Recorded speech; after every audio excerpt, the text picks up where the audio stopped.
Hello guys, welcome sa bagong car review episode natin. Ikaw ba ay naghanap ng MPV or SUV pero medyo tight yung budget mo? Gusto mo ng napakaraming tech and safety features pero at the same time gusto mo ng comfort ng SUV at pagiging 7-seaters o pagiging multipurpose ng MPV. So pinag-combine. Kung naghanap ka niyan, saktong-sakto itong car review episode natin ngayon. Ano yon? Yung 2023 Geely Okavango Automatic Transmission Urban. Kamusta kaya engine performance niya? Ito na kaya yung makapagbibigay sa'yo ng MPV plus SUV na feels sa presyong very affordable compared sa competitor? Yan natin pa pag-uusapan natin sa video na ito. So ano, ready na ba kayo? Tara, let's roll!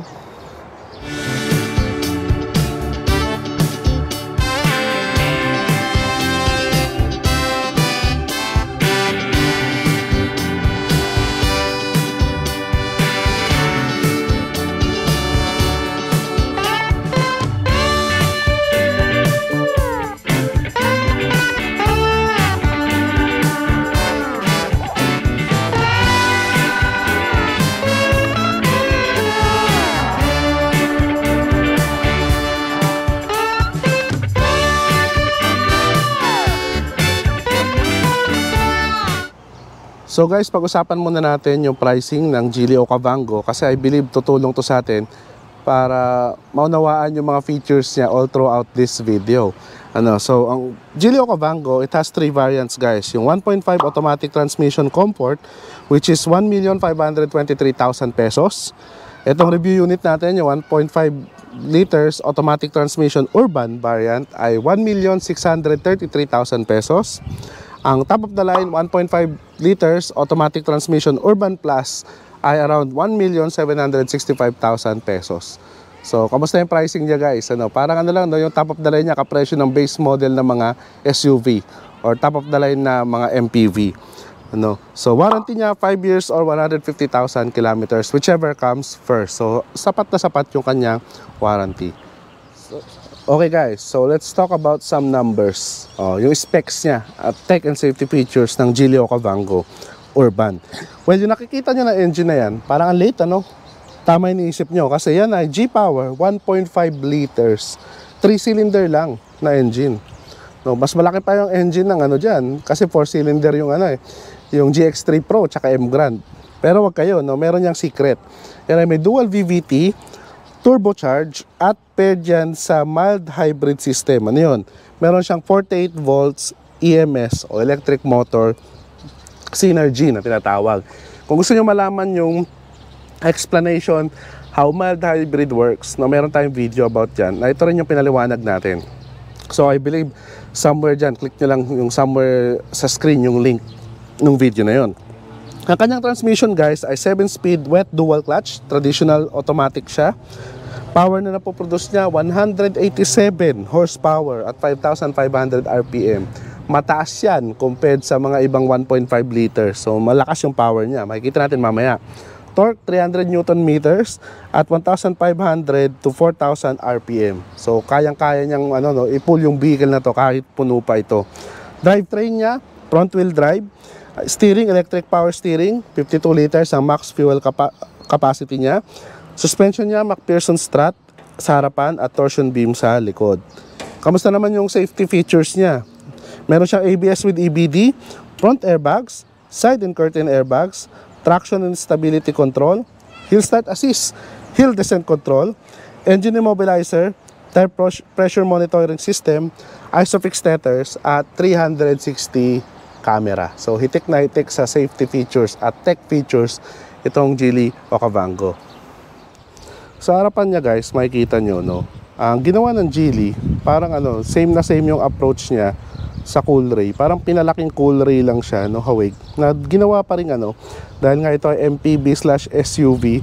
So medyo formal yung itsura niya. Yun yung ko sa kanya. Yun yung basa ko dito sa design ng Okavango guys.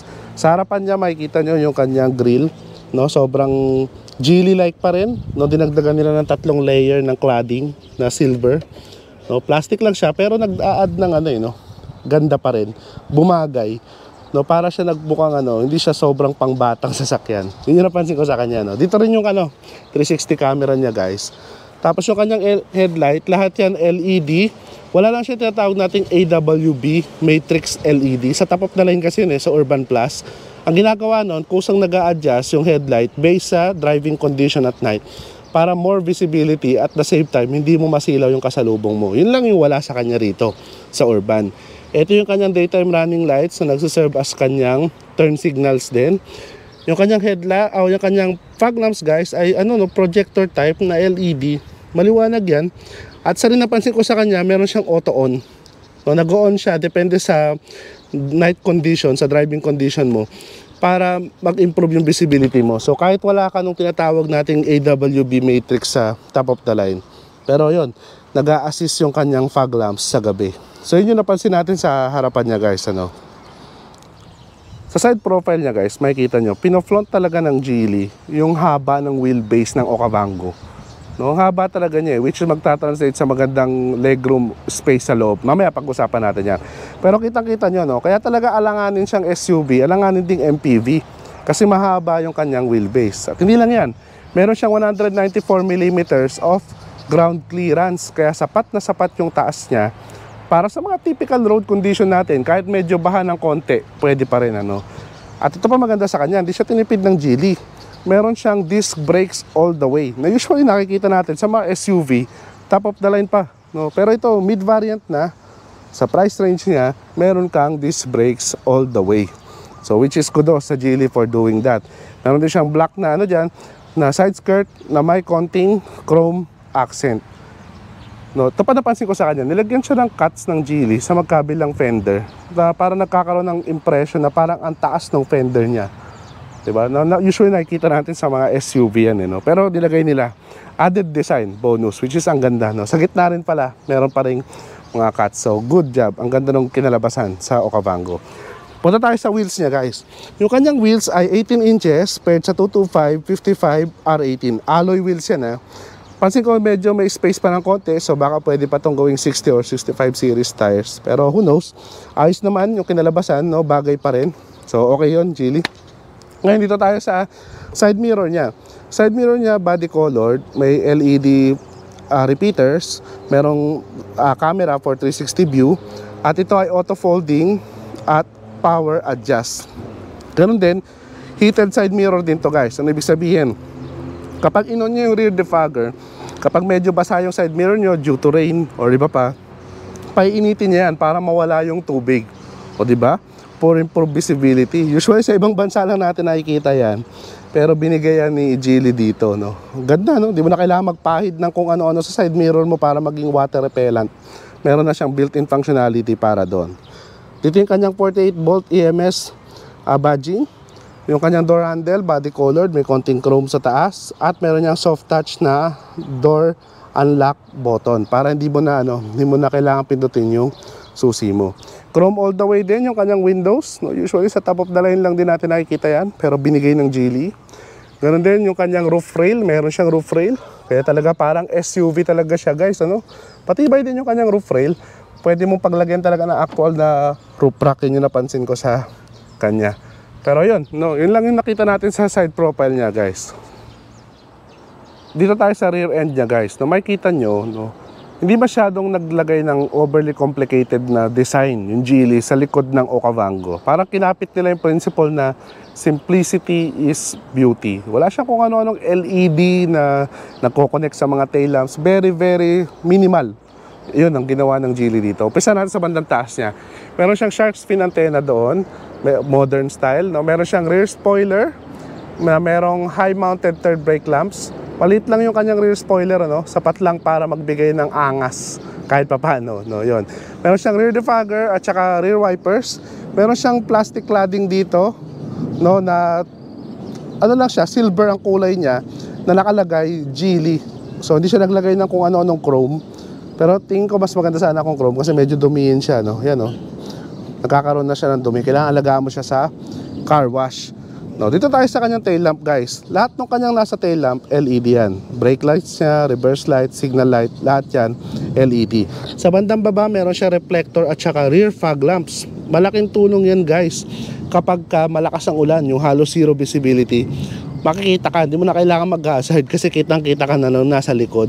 Meron din siyang reverse parking sensor dyan na 3. At yung kanyang reverse camera for 360 camera. Ano pa napansin natin sa kanya guys? Nakatago yung kanyang exhaust sa baba. Yan, meron siyang 4 skid plates dyan sa likod. Ito pang dinagdag ng Geely sa kanya na usually nakikita natin sa mga mamahaling sasakyan. Ano yon? Yung power tailgate. Yan o, diba? Sub 2 million na sasakyan, 1.6 million na sasakyan, merong power tailgate. Usually nakikita natin yan sa mga 2 million above na sasakyan. Pero nilagyan ng Geely. So kudos Geely for adding power tailgate sa likod. Di ka na mahirapang magbukas. So bubungad sa iyo guys kapag lahat ng seat nakaangat, ang 257 liters of cargo space, which is enough naman para sa ating mga camera equipment, no, maluwag naman. So I think maliit kasya naman dito. Meron siyang additional storage dito para sa tools na angat yan, ano. Pag finold mo yung third row seat niya, magbibigay yan sa'yo ng 1,200 liters of space. Enough na enough din. Pag finold naman natin yung second row seat niya, magbibigay yan sa'yo ng 2,050 liters of cargo space, which is very, very good. No? Napakaluwag. So, flexible. Itong Okavango. Talagang MPV siya talaga. No? Pwede siyang maglagay ng cargo, at the same time, pwede rin siya mag-haul ng tao. So very good, ano. So ayun lang napansin natin, ano, sa likod ng Geely Okavango guys.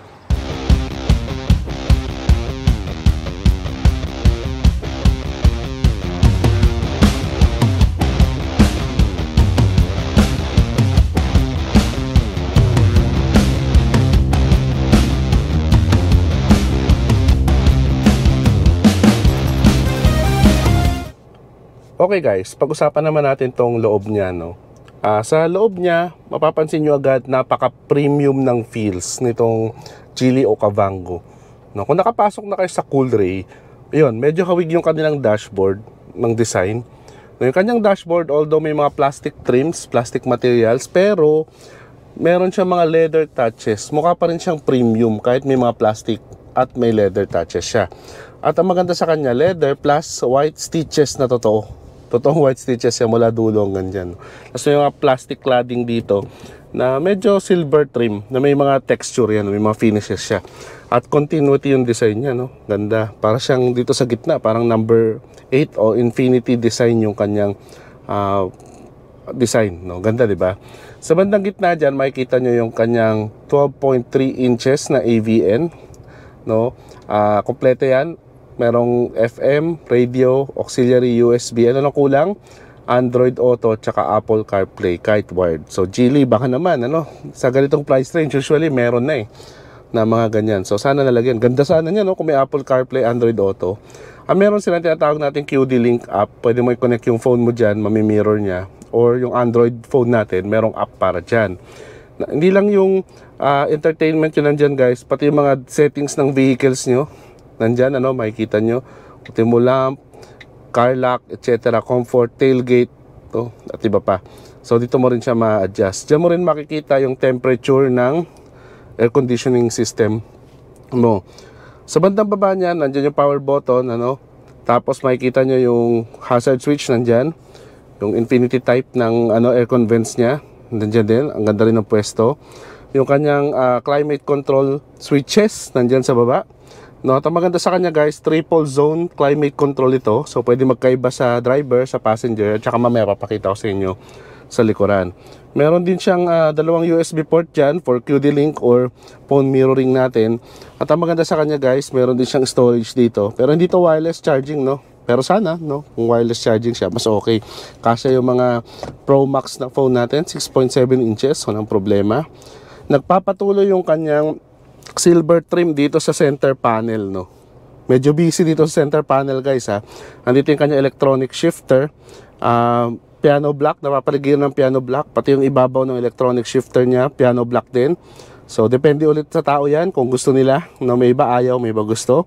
Andito yung kanyang drive modes, dial, na makikita mo dyan. Pati yung hill descent control, 360 camera, tsaka traction control, dyan din. May maliit siyang rito, place, pwede mo ilagay yung susi mo dyan. electronic parking brake at saka auto brake hold switch nandyan. May dalawa din siyang cup holder dito, no? Elevated yung isa at saka normal size yung isa, mas malalim. Kasya yung mga typical na large drinks natin dyan. At meron siya ritong center opener na armrest na merong glove compartment din dyan. So yun, kompleto siya sa storage. Actually meron pa siya dyan sa baba guys, kung nakikita nyo, no? Nandyan din yung kanyang 12 volt socket at mas extra storage. Kung kinakapos kayo sa storage, maluwag dyan sa baba. Ngayon dito tayo sa gitna, sa business end niya. Unahin natin yung steering wheel niya guys, all leather. Ang sarap hawakan, no? Hindi nyo kailangan ng mga nabibilis online ng mga steering wheel cover. Para sa akin, ang premium na hawakan ng steering wheel niya. 3 spoke, may mga silver accent, gray accent, tsaka piano black accent. Sa gitna, malaking Geely badge. Sa left niya, nandiyan yung cruise control, tsaka answer and drop ng call button. Sa kanan, nandiyan yung kanyang mga multimedia control. At the same time, nagsiserve na rin to as control ng ating multi-info display. Yan, no? Pwede siya mag-switch gamit tong button na to. Yan, halimbawa yan, punta ka dyan, left and right mo na siya ngayon, makokontrol mo na yung mga information, no? Yan. Tapos pag isa pang pindot, babalik siya dito sa AVN. So punta tayo ngayon sa ano. Bago pala yan guys, ito palang steering wheel niya, tilt and telescopic. So madali mo makukuha yung driving position na gusto mo. Okay, napunta tayo sa panel gauge. Ito ay 12.3 inches. Hindi siya full digital kasi although digital siya rito, pero sa top of the line yun, sa Urban Plus, yung full digital pati yung gitna, no? Ito meron siyang 3.5 inches na multi-info display sa gitna, trip computer na rin. Pero lahat ng importanteng gauge mo, digital din. Dito, sa left mo yung tachometer tsaka yung temperature gauge. Sa kanan, fuel gauge tsaka speedometer. At iba pang information. Yung gear shifter, yung gear indicator niya guys, ang ganda kasi pag nilagay niyo siya sa drive, yan, makikita mo kung anong gear mo na. Tapos ganun din pag nilagay mo sa manual, makikita mo kung anong gear mo na. Ang galing, no? So hindi lang siya sa manual nakikita, sa drive din. Yun lang, no? Tapos since electronic gear shifter pala siya, balik ko lang dito guys, ano? Since electronic gear shifter siya, pag lagay mo ng P, pag pindot mo ng P for park, automatic nag-engage yung kanyang parking brake. Dito naman tayo sa baba. Ito may adjuster siya ng auto headlamp, no? Auto headlamp, ibig sabihin minsan nag-open yung kanyang fog lamps, depende sa kalagayan kapag ka naka-auto headlamp ka.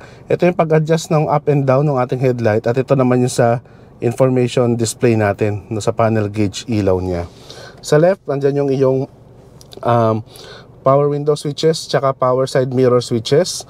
Ito pa napansin ko sa kanya guys, no, sa sidings niya may dagdag siyang rito, no, door handle, dalawa. So para siguro kung mas gusto mo dito, pwede. Sa bandang baba, pwede rin. Meron din siyang cubby holds dyan. Nakasya yung mga regular na bottles natin, drinking water. Kasyang-kasya siya dyan. Ito pa pala guys, no, ang driver seat niya, 6-way power adjust. So ang dali mo makuha yung driving position mo. Dito naman, 4-way power adjust din sa passenger. No? So yun lang yung makikita natin dito sa first row niya.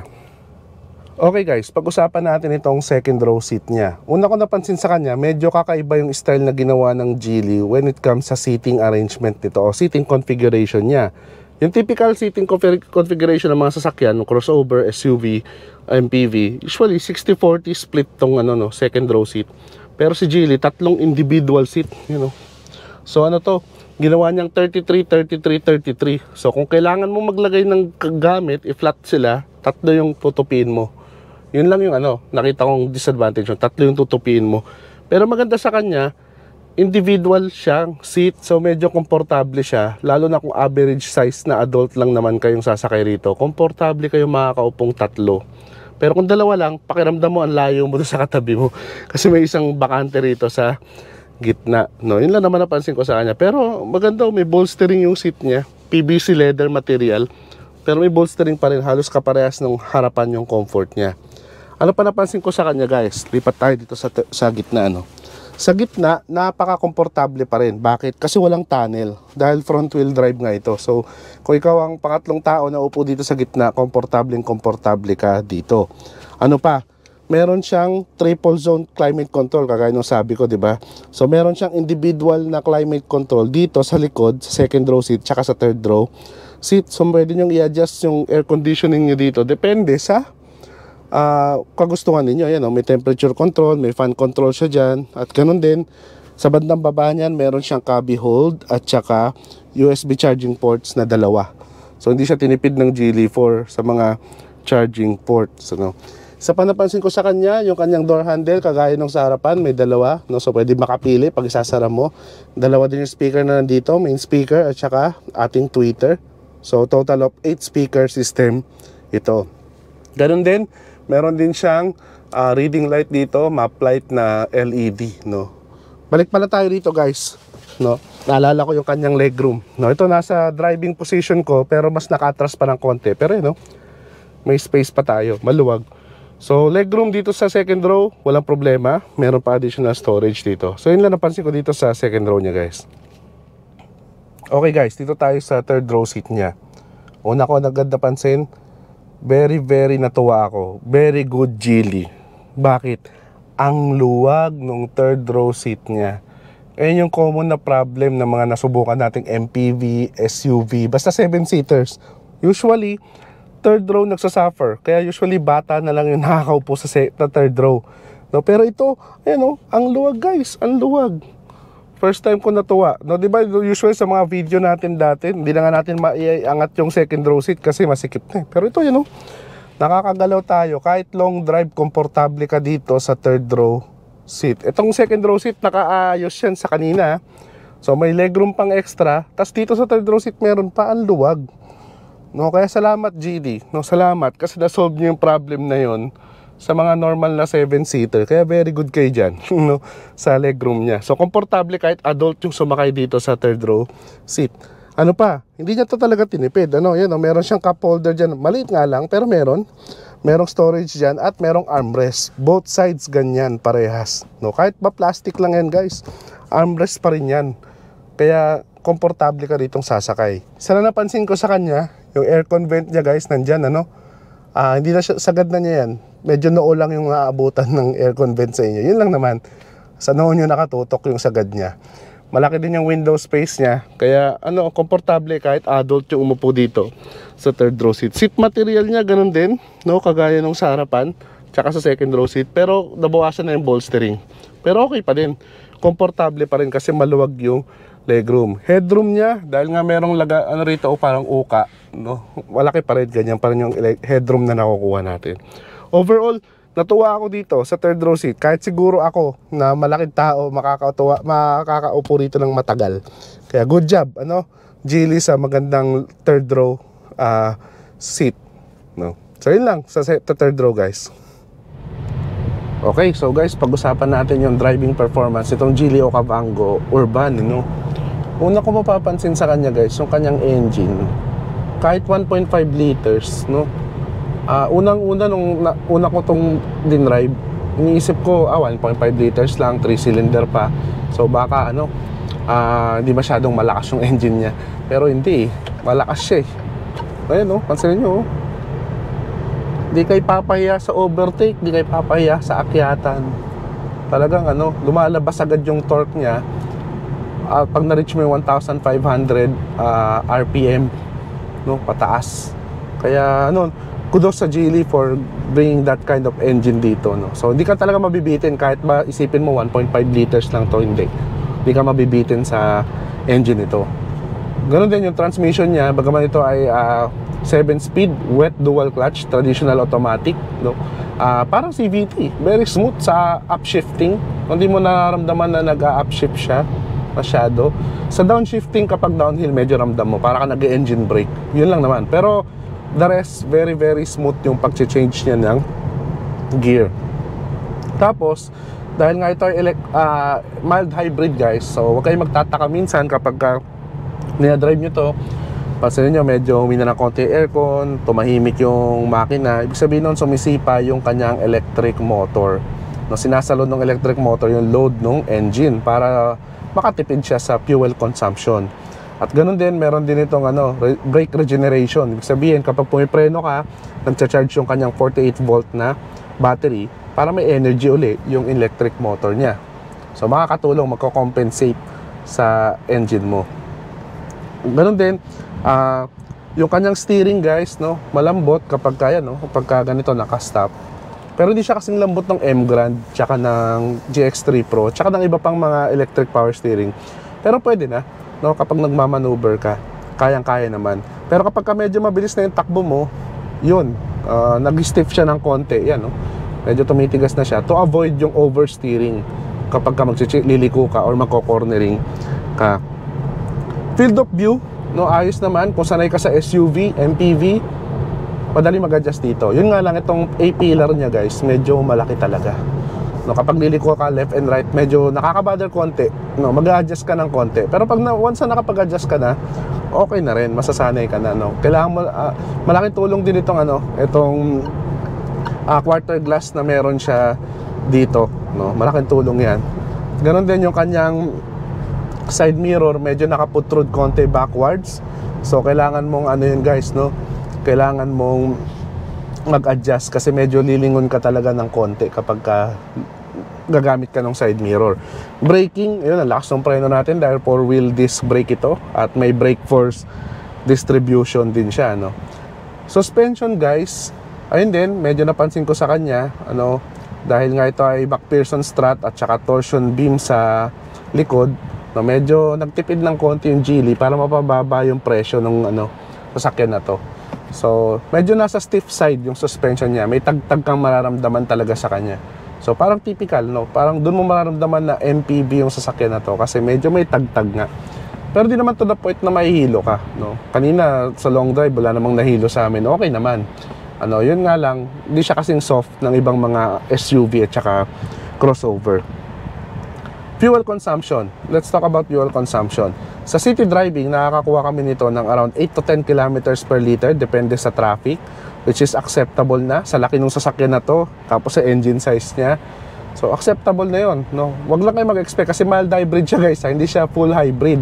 Kaya hindi talaga tayo makaka-expect ng spectacular na fuel consumption about city, no? Sa mga pure hybrid lang natin makukuha yon. Yung mga 10 kilometers, 12, 15 pataas sa city. Sa highway, doon siya bumabawi. Kaya nito mag-produce ng 16 kilometers per liter, assuming na mabait ka sa accelerator pedal, no? Pero pag lagi kang sports mode palagi, mabigat yung paa mo sa accelerator pedal, medyo mag-iiba yun. So kung takpong pogi nga, sabi nila 80 to 100 kilometers per hour, yun, medyo makukuha mo yung 16 kilometers per liter na fuel consumption. Ngayon pag-usapan natin yung mga drive modes niya. Sa eco mode, napansin ko sa kanya guys, no, kasi mga ilang araw ko rin tong ginamit na naka-eco mode, yung power niya hindi nagbabago, ganun pa rin. Kung nagbago man, very very very slight lang, halos di mo na maramdaman yung changes niya. Pero nagbago yung delay, medyo mataas ang delay kapag ka eco mode siya. Yun lang naman napansin ko. Pero di kagaya ng GX3 Pro, kapag ka in eco mode mo, ramdam mo parang sinakal talaga yung engine. Pero hindi, parang ganun pa rin, siguro dahil sa electric motor, tumutulong siya para dagdagan pa rin ng power yung engine natin kahit eco mode. Ngayon din, kapag ka sports mode ka naman, tingnan natin yung sports mode guys. Ayan, naka sports mode tayo ngayon. Pagkaliko, papakita ko sa inyo kung gaano kalakas yung pull nito. Yan yun, para kang napapadikit sa sa upuan. Yun, ganun. Ang bilis mong na-reach yung 100 kilometers per hour. So ganun siya. Ang lakas ng ng sports mode guys. So talagang pwede mo siyang paglaruan, mag-e-enjoy ka rin gamitin to, lalo kung minsan mag-isa ka, gusto mo ng fun, pwede mong gamitin tong sports mode itong Okavango.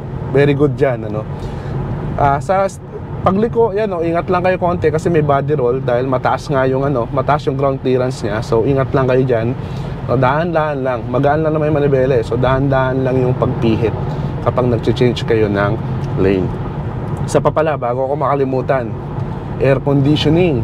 Ang lamig ng air conditioning ng sasakyan na to guys, talagang hindi kayo papahiya. Ayun, katangali ang tapat, wala kaming tint, pero yun, giniginaw na nga ako sa lamig dito ng ng air conditioning niya. Kaya kudos sa Geely, sa GX3 Pro M Grand, sakto lang, pero ito mapapawaw ka sa lamig talaga, maninigas yung mo sa lamig. So yun napansin ko sa kanya. NVH level, noise level niya guys, nandun siya sa medyo maingay na side yung tire noise, tsaka yung road noise, medyo rinig mo talaga, lalo na kapag medyo mabilis na yung takbo mo, which is pretty expected na natin sa ganitong price range, ano. Nangyayari talaga yon, guys, kaya acceptable yon. Pero yung engine noise, tahimik, no, kahit medyo nagagalit na yung makina, sa medyo mataas na yung RPM mo, 2,000, 2,500, medyo hindi mo pa siya masyadong rinig, no, kaya okay din, ano, tahimik din, nag-enjoy ka. Tsaka dagdag mo pa yung ano, bolstering ng upuan, malaking tulong din para hindi siya kasing ganda ng bolstering ng GX3 Pro, pero pwede na, no, nahawakan na yung likod mo kahit papano in place kapag nagda-drive ka ng medyo mabilis dito. So yan, kaya overall, ano masasabi ko sa driving experience ko sa kanya, nakaka-enjoy, di ba? Akalain mo sa mga MPV sakto lang, or sa SUV mo lang mararamdaman yung pag-enjoy ng drive. Dito mararamdaman mo parehas, no? Para ka nang naka-SUV, pero technically parang MPV lang yung presyo niya. So nakaka-enjoy driving itong Geely Okavango, guys. So yun lang, para sa driving experience natin sa kanya. So yun na nga, guys, nakita na natin lahat ng pwede natin makita dito sa Geely Okavango Urban 1.5. So anong masasabi ko sa kanya? Well, ang unang-una na gustuhan ko sa kanya, guys, very very good ang pricing niya. Although kanina ko pa sinasabi, alangan siyang MPV, alangan din siyang SUV, pero meron siyang both features, pero ang presyo niya mas mababa pa sa base model ng mga kilalang SUV ngayon, no. Gusto ko rin yung kanyang engine performance, guys, no. Hindi ko ina-expect talaga yon para sa 1.5 liters, kahit pa turbocharge na ganun kalakas yung makina niya, guys. So kaya superb na superb yung engine performance niya. Mag-e-enjoy kang drive-in itong Geely Okavango. Well, kamusta naman yung medyo hindi ko lang nagustuhan sa kanya? Medyo hindi ko lang nagustuhan sa kanya, guys. Wala siyang Android Auto tsaka Apple CarPlay, which is yan naman talaga yung common na reklamo ko, no.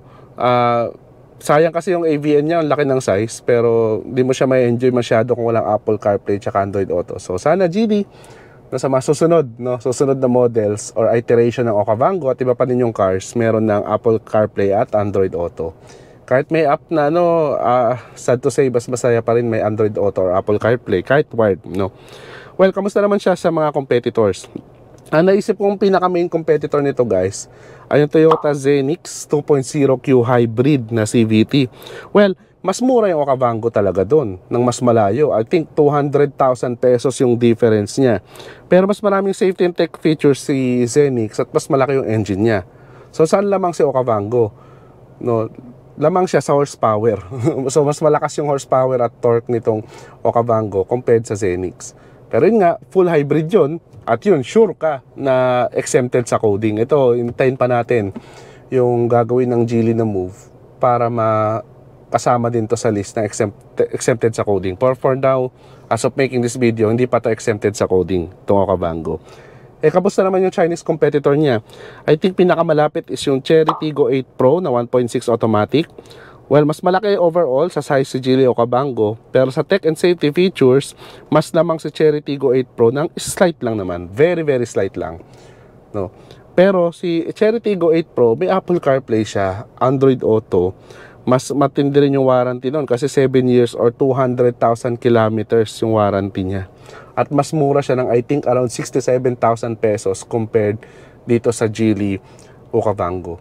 So, kung hanap mo talaga Chinese, baka pwede mo i-consider yung Chery Tiggo 8 Pro, no, na competitor nito. Pero yun nga, no, kagaya nung napag-usapan natin, kung very limited yung budget mo, guys, pero gusto mo ng mala SUV features, MPV na features na pinagsama, pwedeng-pwede itong Geely Okavango. Or kung gusto mo mag-try ng mga bagong brand, no, gusto mo bigyan ng chance yung mga Chinese brand like Geely, no, pwedeng-pwede ito, marirecommend.